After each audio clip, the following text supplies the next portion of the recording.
ഇന്ന് നമ്മളിവിടെ സംസാരിക്കാൻ പോകുന്നത് വളരെ പ്രധാനപ്പെട്ട ഒരു ആനുകാലിക വിഷയമാണ്. കേരളം മൊത്തത്തിൽ ഒരു ക്രിമിനാലയമായി മാറുകയാണ്.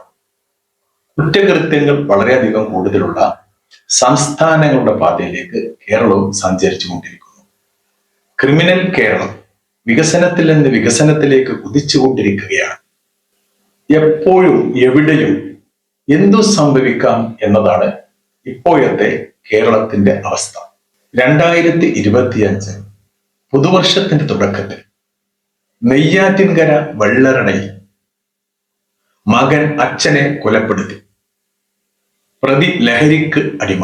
2025 ജനുവരി മധ്യവാരത്തിൽ 6ഉം 9ഉം വയസ്സുള്ള പെൺകുട്ടികളുടെ മുന്നിൽ വെച്ച് 3 പേരെ 24-കാരനായ പ്രതി ഇരുമ്പുവടി കൊണ്ട് അടിച്ചു. ഏതാനും ദിവസങ്ങൾക്ക് ശേഷം ഒരു മകൻ മാതാവിനെ കഴുത്തറുത്തു കൊന്നു. അവനെ ജന്മം നൽകിയതിനുള്ള പ്രതികാരമായിരുന്നു ഇതെന്ന് പ്രതി മൊഴി നൽകി. ആ പ്രതിയും ലഹരിക്ക് അടിമയായിരുന്നു. തൃശൂരിലെ കൊടുങ്ങല്ലൂരിൽ മറ്റൊരു മകൻ മാതാവിന്റെ കഴുത്തറുത്തു. അതീവ ഗുരുതരാവസ്ഥയിൽ അവർ ഇപ്പോൾ ചികിത്സയിലാണ്. ആ പ്രതിയും ലഹരിക്ക് അടിമ. പുതുവർഷത്തിന് 2 മാസം തികയും മുമ്പ് ഒരു കുടുംബത്തിലെ 5 പേര് 23-കാരനായ യുവാവ് അങ്ങ് തിരുവനന്തപുരത്ത് വെഞ്ഞാറമൂടിൽ അതിക്രൂരമായി കൊലപ്പെടുത്തി.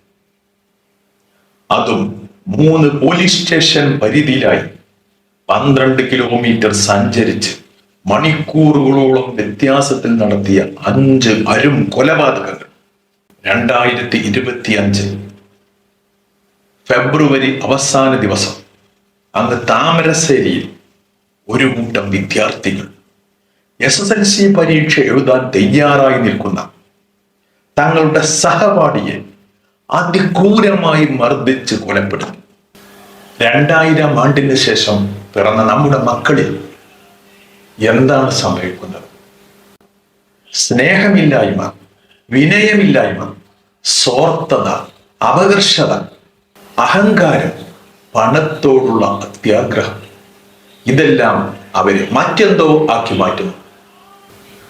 അതിക്രൂരമായ കൃത്യങ്ങൾ നടത്താൻ ചീറ്റിത്തെറിക്കുന്ന ചോരയോട് ഭ്രാന്തമായ ആസക്തിയുള്ളവരുമാണ് ഒരു വിഭാഗം ചെറുപ്പക്കാർ. ഇന്ന് പിടഞ്ഞു വീഴുന്നവരെ കണ്ടിട്ടും ചീറ്റിത്തെറിക്കുന്ന രക്തം കണ്ടിട്ടും മനസ്സലിവ് തോന്നാത്ത ഇവരിൽ എന്ത് ഛേദോവികാരമാണ് പ്രവർത്തിക്കുന്നതെന്ന് നമുക്കറിഞ്ഞുകൂടാ. ലഹരിക്ക് അടിമപ്പെട്ട എത്ര ചെറുപ്പക്കാരാണ് സ്വന്തം കുടുംബത്തിലെ പ്രിയപ്പെട്ടവരെ ഇല്ലാതാക്കിയത്? ഡ്രഗ്സും സോഷ്യൽ മീഡിയയും വയലൻസ് സിനിമകളും അക്രമ രാഷ്ട്രീയവും കൂട്ടിച്ചേർത്ത് നമ്മുടെ ചെറുപ്പക്കാർ മറ്റൊരു ലോകം സൃഷ്ടിക്കുകയാണ് ഇവിടെ ചെയ്തുകൊണ്ടിരിക്കുന്നത്. ആരാണ് ഇതിന് ഉത്തരവാദികൾ? യുവാക്കൾ പലവിധ ലഹരിക്ക് അടിമപ്പെടുന്നതും അതുവഴി സാംസ്കാരിക അധപതനത്തിലേക്ക് ചെന്നെത്തുന്നതിന്റെയും എല്ലാം പ്രധാന കാരണം രക്ഷിതാക്കളുടെ അലംഭാവം തന്നെയാണ്. സെൽഫോണിന്റെ കടന്നുകയറ്റം കുടുംബ ബന്ധങ്ങളിൽ പല രീതിയിലും വിള്ളലുണ്ടാക്കിയിട്ടുണ്ട്. രക്ഷിതാക്കളും മക്കളും തമ്മിലുള്ള സംസാരം പോലും വിരളമായി. കളിചിരിയും ഒരുമിച്ചിരുന്ന് ഭക്ഷണം കഴിക്കലും ഇല്ലാതെയായി. ഫോണുമായി ചടഞ്ഞിരിക്കുന്ന മാതാപിതാക്കൾ മകനും മകളുമെല്ലാം എപ്പോഴും ഫോണുമായി ബിസി. മക്കളിൽ നിന്ന് മാതാപിതാക്കളും തിരിച്ചും പരസ്പരം അകന്നു. അരുതാത്തത് കണ്ടാൽ മക്കളെ ഉപദേശിച്ചാൽ തന്തവൈബ് എന്ന് തിരിച്ചടിച്ച് അവർ മുതിർന്നവരെ പരിഹസിക്കും. അവർ ധരിക്കുന്ന ഡ്രസ്സിനും സോഷ്യൽ മീഡിയയിൽ അവർ പടച്ചുവിടുന്ന റീൽസിനുമൊക്കെ എതിർപ്പും വിമർശനവും ഉന്നയിച്ചാൽ അവർ പ്രകോപിതരാണ്. അതെല്ലാം വ്യക്തി സ്വാതന്ത്ര്യത്തിന്റെ കടന്നുകയറ്റമായി കാണുന്ന നിയമവും നിയമപാലകരും ഇങ്ങനെയൊക്കെയാണ് നമ്മുടെ ഇന്നത്തെ ലോകം. മലപ്പുറത്ത് ഈയിടെ നടന്നൊരു സംഭവം പറയട്ടെ. അത് ലഹരിയല്ലായിരുന്നു, സംഗതി മറ്റൊന്നായിരുന്നു. ത്രില്ലിനും കാശിനും വേണ്ടിയായിരുന്നു മക്കൾ അത് ചെയ്തത്. സംഭവം എന്താണെന്ന് അറിയണ്ടേ?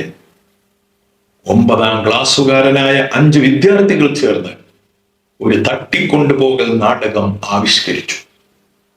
സഹപാഠിയുടെ വീട്ടിൽ ഒരാളെ ഒളിപ്പിച്ച് അവന്റെ പിതാവിനോട് 2 ലക്ഷം രൂപ മോചനദ്രവ്യം ഫോണിൽ ആവശ്യപ്പെടുകയായിരുന്നു.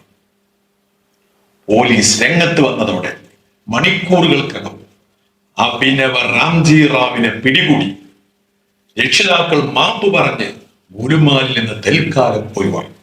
കിലോമീറ്ററുകളോളം തനിയെ നടന്നെത്തിയ ഒരു 7 വയസ്സുകാരൻ മലപ്പുറം ഫയർ സ്റ്റേഷനിൽ എത്തിയത് മാതാവ് വഴക്ക് പറഞ്ഞതിന് പരാതി പറയാനായിരുന്നു. കാക്കി ഉടുപ്പിട്ടവരെല്ലാം പോലീസാകും എന്ന അറിവിലാണ് 7 വയസ്സുകാരൻ അവിടെ പരാതിയുമായി എത്തിയത്. അവർ അവന് വെള്ളവും ഭക്ഷണവും നൽകി.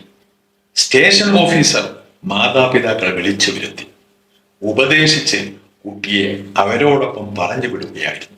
കേരളത്തിൽ ലഹരിയുടെ വിവിധ വകഭേദങ്ങൾ കയ്യെത്തും ദൂരത്ത് എല്ലാ പ്രായക്കാർക്കും സുലഭമാണിന്ന്.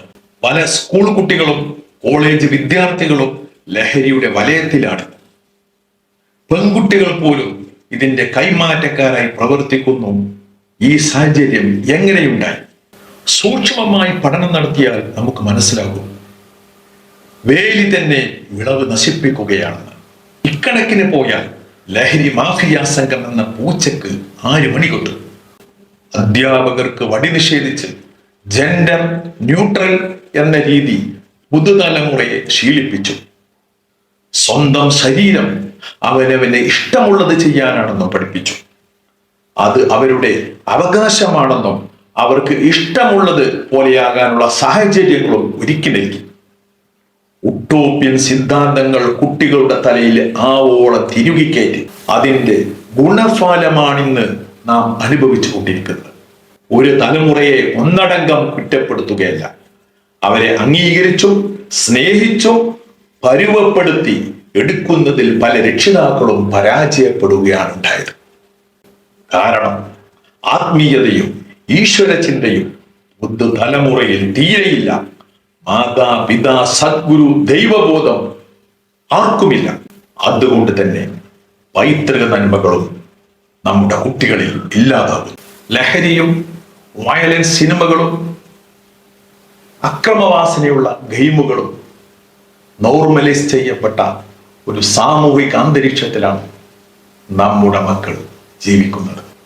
അതുകൊണ്ട് തന്നെ ഇപ്പോൾ അവർ കാട്ടിക്കൂട്ടുന്ന ഏത് തോന്നിയാസങ്ങൾക്കും വ്യക്തി സ്വാതന്ത്ര്യം എന്ന കവചമുണ്ടാക്കുന്നു.